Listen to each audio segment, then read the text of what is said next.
күн бүгін Ұстаз Лайф бағдарламасының кезекті қонағы Абай облысы Ожар ауданы Қабанбай ауылының Бейімбет Майлин атындағы орта мектеп бақшасы коммуналдық мемлекеттік мекемесінің ағылшын тілі пәні мұғалімі 10 сынып жетекшісі Мақпал Мұхтарханқызы.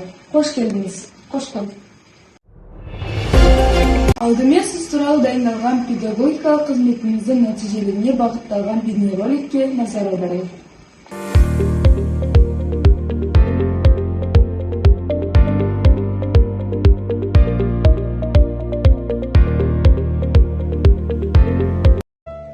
Өзбекханова Мақпал Мұхтарханқызы Қабанбай ауылындағы Бейімбет Майлин атындағы орта мектеп бақша коммуналдық мемлекеттік мекемесінде 2013 жылдан бастап еңбек атқарады.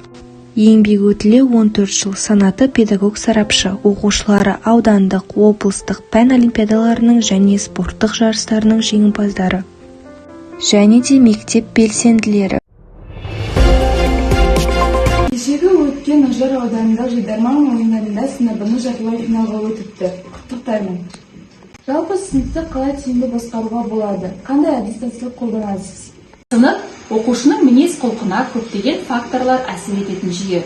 Сыныпты тиімді басқару, сынып ішіндегі проблемалардың алдын алу және жақсы оқитын орта құруды, оқушылардың өзін-өзі ұстауына әсер етеді. Осы орайда өзімнің іс тәжірибемде қолданатын 3 техникамен бөліскім келеді. Бірінші техника 7Т қағидасы. Сыныпта белгілі бір ереженің, қағиданың, тәртіптің болғаны дұрыс. Осыған байланысты сынып оқушыларының қағиданы бірге құрсақ, оқушы өзі құрған ережені саналы түрде орындай бастайды. 7Т қағидасы тәртіп, тиянақтылық, тазалық, тыныштық, тайм менеджмент, тыңдай білу және топта жұмыс істеу. Екінші техника сынып оқушыларының әрқайсының міндеттерін айқындайды. Өзін-өзі басқару жобасы аясында 8 фракция бойынша сынып оқушыларының міндеттері бөлініп, жүйелі жұмыс атқаруда. Мәселен, бақыт фракциясы аясында аптаның әр күні жоспарланған.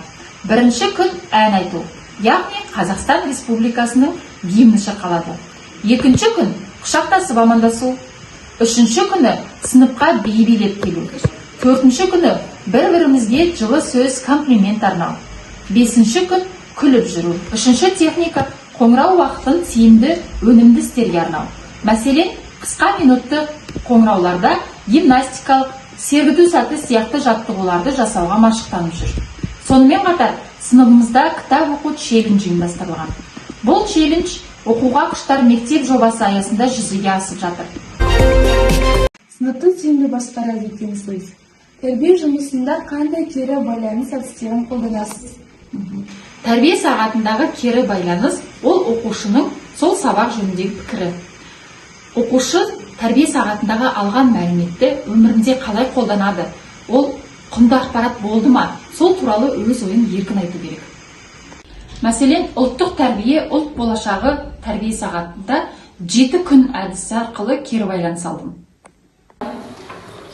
Ұлттық құндылықтарды бойына сіңірген бала бүгін қандай болады? Ертең қандай болады? Бүрсі күні қандай болады? Аптаның 7 күніне салып, маған кері байланыс жазасыздар.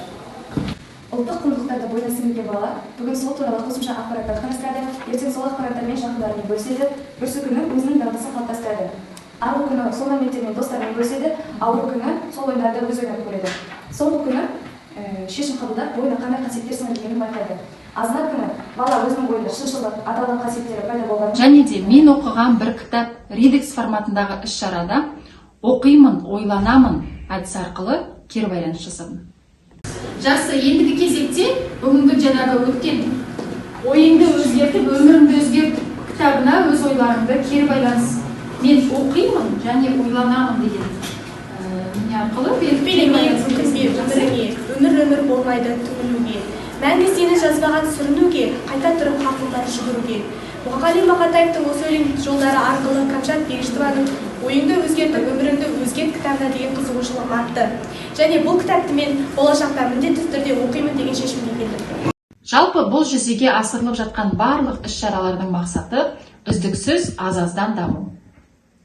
Бағдарламамызға қонақ болғаныңызға көп рахмет. Жұмысыңызға сәттілік, оқушыларыңыздың алар асулары көп болсын. Рахмет.